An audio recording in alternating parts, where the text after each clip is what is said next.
मोनोटॉनिकच्या budget सेशनमध्ये तुमचं स्वागत आहे अमित सर. सामान्य करदात्यांसाठी डायरेक्ट टॅक्समध्ये कुठल्या सवलती दिल्यात?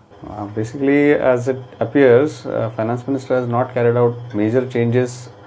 मोठे चेंजेस नाही केलेले बजेटमध्ये, पण इंडिव्हिज्युअलच्या टॅक्स एक्झम्पशन लिमिट चेंज केला नाही आहेत. पण नेव्हरदलेस त्यांनी जे कन्व्हेन्सचा अलाउन्स होता स्पेशली सॅलरीड एम्प्लॉईजसाठी जो 800 रुपये महिना होता तो आता त्यांनी 1600 रुपये महिना केला आहे. तो एक ॲडिशनल ॲडव्हान्टेज होणार आहे. आणि दुसरे एक्झम्पशनचे ज्या इन्व्हेस्टमेंट ऑपॉर्च्युनिटीज होत्या त्याच्यामध्ये 50,000चे NPSचे ॲडिशनल इन्व्हेस्टमेंट केले. आणि मेडिक्लेमचे जे बरेच वर्षापासून डिमांड होती की 15,000चं जे डिडक्शन होतं नॉर्मल एम्प्लॉईजसाठी SSCसाठी ते आता 25,000 केलं आहे. आणि सिनियर सिटीजनसाठी जे ॲडिशनल 10,000चं होतं ते आता 30,000 केलं आहे. सिनियर सिटीजनना टोटली 25,000 अधिक 30,000 55,000चा मेडिक्लेमचा बेनिफिट मिळू शकतो. आणि सुपर सिनियर SSCसाठी म्हणजे 80 वर्षापेक्षा जास्त ज्यांचं वय आहे त्यांना 30,000चं एक ॲडिशनल डिडक्शन मिळू शकतं. हे बेसिक चेंजेस केलेत इंडिव्हिज्युअल SSCसाठी. आणि त्यांनी म्हटलं त्याच्याप्रमाणे इन्फ्रास्ट्रक्चर बॉन्ड्स आणि इतर बॉन्ड्स जे टॅक्स फ्री टाईप स्वरूपाचे असतील ती एक ॲडिशनल ॲडव्हान्टेज राहील. हे आताचं हेच मेजर चेंजेस दिसतात बजेटमध्ये टॅक्सच्या दृष्टीने केलेले. सर, वाढलेल्या सर्व्हिस टॅक्समुळे सर्वसामान्य करदात्यांच्या मासिक अर्थसंकल्पावर काही परिणाम होईल असं तुम्हाला वाटतं का? हा थोडासा एक जरा निगेटिव्ह इम्पॅक्ट आहे असं म्हणता येईल सर्व्हिस टॅक्सचा. कारण सर्व्हिस टॅक्स बाकी सगळ्या गोष्टी GST येणार असं ते म्हणतात 2016पासून. पण GST आला तर हा नॉर्मल कोर्समध्ये टॅक्स कॉन्स्टंट राहायला पाहिजे होता. हा इथे थोडासा इन्क्रिमेंटल आहे टॅक्स 12.36 होता त्याच्या तो 14% असणार आहे. त्यामुळे ज्या ज्या सेवांवरती सर्व्हिसेसवरती सर्व्हिस टॅक्स ॲप्लिकेबल आहे त्या सगळ्या सर्व्हिसेस तेवढ्या ऑलमोस्ट 1.5% 1.5% त्या सगळ्या सर्व्हिसेस महाग होतील. कारण त्याच्यावरचा टॅक्स रेट तेवढा वाढला आहे इफेक्टिव्हली 12.36च्या जागी तो आता 14% असणार आहे. त्यामुळे ज्या सगळ्या सर्व्हिसेस त्याच्यावरती सर्व्हिस टॅक्स ॲप्लिकेबल आहे banking service, insurance service, telecom services त्या सगळ्या सर्व्हिसेस तेवढ्या 1.5% 1.5% सगळ्या महाग होतील ऑब्व्हियसली.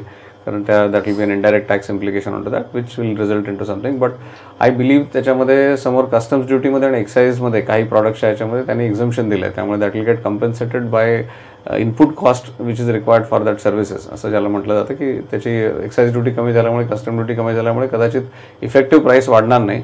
पण सर्व्हिस टॅक्सचा टॅक्स कंपोनंट वाढला आहे 1.5% तेवढं मात्र निश्चित आहे. त्यामुळे कदाचित कन्झम्पशन प्राईस वाढते की नाही ते मात्र ॲक्च्युली बजेटचे इम्प्लिकेशन झाल्यानंतर एक 4 आठवड्यानंतरच लक्षात येईल की कुठच्या कमॉडिटीवरचा इनपुट टॅक्स कमी झाल्यामुळे एक्साईज कमी झाल्यामुळे कस्टम्स ड्युटी कमी झाल्यामुळे सर्व्हिस टॅक्स खरोखर वाढतोय का नाही असं. त्यामुळे त्या 1.5%ने खरोखरच खूप जास्त इकॉनॉमीला काही फटका पडेल असं मला पर्सनली वाटत नाही. पण दॅट कॅन बी सीन म्हणजे ते एक 4 आठवड्यानंतरच कळेल बजेटचा इम्पॅक्ट आल्यानंतर. सर, NPSच्या रूपाने वाढीव वजावट सुचवण्यात आलेली आहे, त्याचं एक्झॅक्ट स्वरूप काय असणार आहे? NPS स्कीमला खूप मोठ्या प्रमाणात गव्हर्नमेंट प्रमोट करते असं दिसतंय. स्पेशली या बजेटमध्ये तर खूप जास्ती प्रमाणात दिसतंय. एक्झॅक्टली प्रोव्हिजन या क्षणी कळले नाही आहे. पण जसं काय फायनान्स मिनिस्टरने त्यांच्या भाषणात सांगितलं त्याच्याप्रमाणे 50,000चं ॲडिशनल बेनिफिट म्हणजे 1.5 लाखाचं ATCचं बेनिफिट अधिक 50,000चं NPSचं बेनिफिट म्हणजे जवळजवळ 2 लाख रुपयापर्यंत तुम्हाला एक्झम्पशन लिमिट्स वाढणार आहे. तुमच्या 2.5 लाखाचं बेसिक एक्झम्पशन लिमिट प्लस 2 लाखाची इन्व्हेस्टमेंट म्हणजे जवळजवळ 4.5 लाख रुपयापर्यंतचं तुमचा taxable income will be tax free kind of scenario which is going to be a big benefit. And NPS scheme per se is also good. So that is the promotion to the NPS scheme as it appears. Sir, Sukanya Samriddhi योजनेचा उल्लेख अर्थमंत्र्यांनी केला, याच्यावर काही प्रकाश टाकता येईल का? Sukanya Samriddhi scheme जी आहे ती ॲक्च्युली जानेवारीमध्ये पंतप्रधानांनी लॉन्च केली.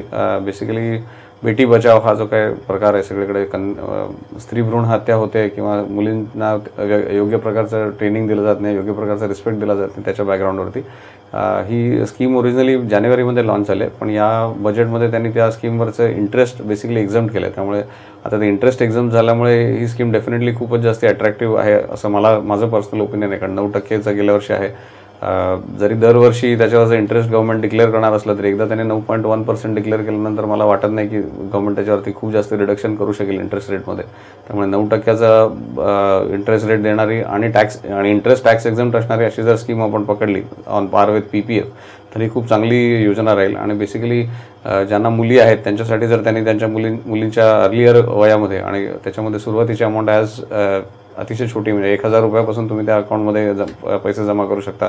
ती मुलगी 14-15 वर्षाची होईपर्यंत त्यात पैसे जमा करत राहू शकता आणि ती मुलगी ज्यावेळी मॅच्युअर होते 18 वर्षाची त्यावेळी तिला तुम्ही अकाउंट देऊ शकता किंवा तुम्ही पैसे विड्रॉ करून तिच्या शिक्षणासाठी, लग्नासाठी किंवा इतर गोष्टींसाठी ते पैसे वापरू शकता. सो म्हणजे सुकन्याचं सुपुत्र अशी योजना जरी केली तरी चालण्यासारखं आहे ते. पण आता कन्याचं असं लक्षण धरून म्हणजे बेटी बचाव हा त्याच्यामागचा हे धरून ती जी स्कीम केलेली आहे ते अतिशय अट्रॅक्टिव्ह आहे असं माझं वैयक्तिक मत आहे आणि माझ्या मते ती तशी राहील पण. कारण 9% tax free interest will be a good interest, good return in any ways as far as that scheme is concern.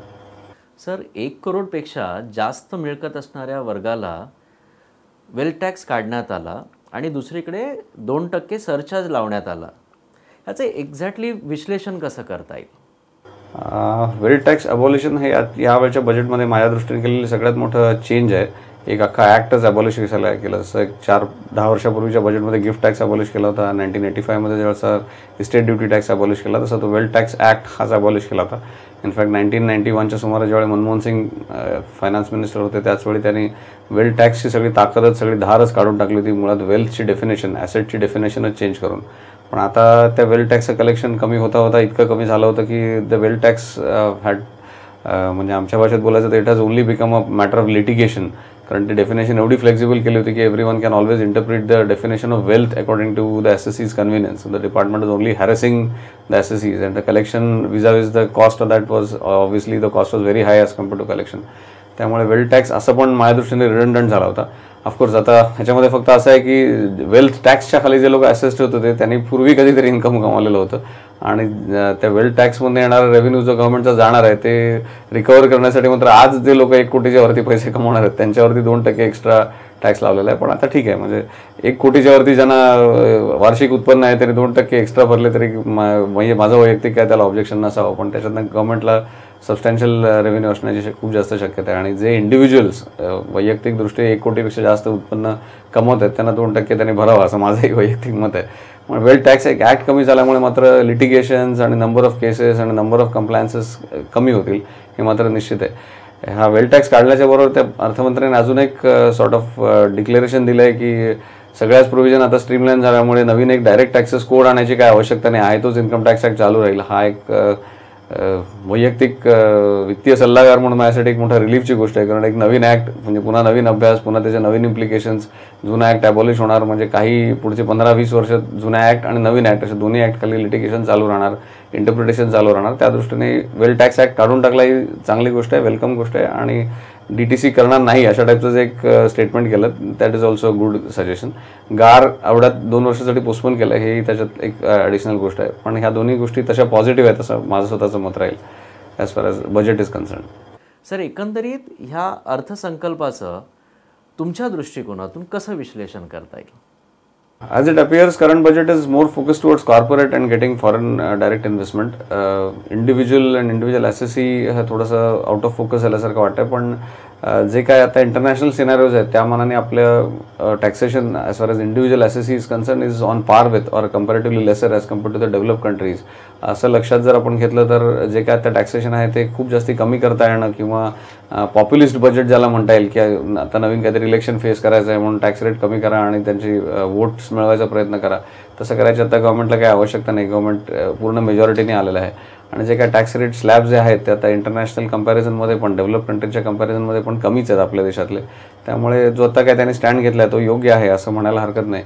Individual SSEला म्हणजे वैयक्तिक SSEला जसं मी मगाशी म्हटलं तसं मेडिक्लेमचे बेनिफिट्स किंवा 800 रुपयाच्या जागी 1600 रुपयाचा कन्व्हेन्स हे काही बेनिफिट्स सोडले आणि इन्व्हेस्टमेंटचे 50,000चा ॲडिशनल ऑप्शन सोडला तर ॲडिशनल काही बेनिफिट इंडिव्हिज्युअल लेवलला दिले नाही आहेत. पण ओव्हरऑल लेवलवरती मॅक्रो लेवलवरती त्यांनी जे काही चेंजेस केलेले आहेत त्याचा इम्पॅक्ट डेफिनेटली त्यांनाही फ्लो होतील. त्यामुळे त्यांच्याकडेही कदाचित इन्व्हेस्टेबल सरप्लस ज्याला म्हणता येईल तशा प्रकारचं धन शिल्लक राहील जे डेफिनेटली इन्व्हेस्ट करून त्यांचंही वैयक्तिक आर्थिक सुधारणा होऊ शकेल इंडिव्हिज्युअल कॅपॅसिटीमध्ये, असं माझं या बजेटबद्दलचं मत आहे.